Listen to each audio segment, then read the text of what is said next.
As you can see, I've opened up an image of a flamingo in Photoshop. Everywhere that you see the white, I want it to be transparent so that I could put this flamingo on a blue background or a beach background and not have this giant square of white behind it. In order to do this, I have to understand a couple different things. I have to understand layers and the magic wand tool. So that's what we're going to focus on today. The first thing to notice is my layers panel over here. If you don't see layers in your screen, go to Window and make sure that layers is selected. That'll have the layers panel pop up.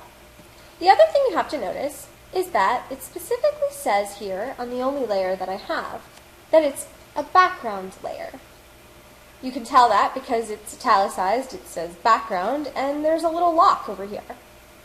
That's because Photoshop treats background layers as special. There's a couple different rules with backgrounds. The first is that you can't move them around. You'll get an error saying that it's locked. The other is that they don't support transparency. Considering the whole point of this is to make our background transparent, that's kind of a problem. So the first thing we have to do is get Photoshop to treat this like an ordinary layer and not a background layer. The way we do this is we go up to Layer, New, Layer from Background. And you can call it whatever you want. I'm going to call it Flamingo.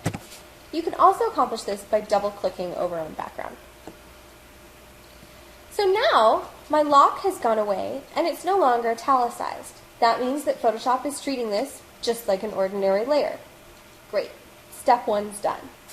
Now we're going to come over and we're going to select the Magic Wand tool. There are a couple other different tools you can use, including the Quick Selection tool, but they have a slightly steeper learning curve, so we're going to start with the Magic Wand tool. Up here, you'll notice that there's a couple different functions of the Magic Wand tool. I'm not going to get into them today, but you can play around with these. Tolerance and the contiguous checkbox are probably the most useful of these tools. But we're just going to use it at tolerance, 75, and contiguous checked. The Magic Wand tool selects all of a color that matches the color of wherever you clicked. So if I click over here in the pink, it'll select everything that's close to that pink color. How close depends on the tolerance. Likewise, if I click in the red, it'll select everything that's kind of red. And if I select purple, it'll select everything that's kind of purple. But more importantly, in this case, if I click somewhere that's white, it'll select everything that's pretty close to white.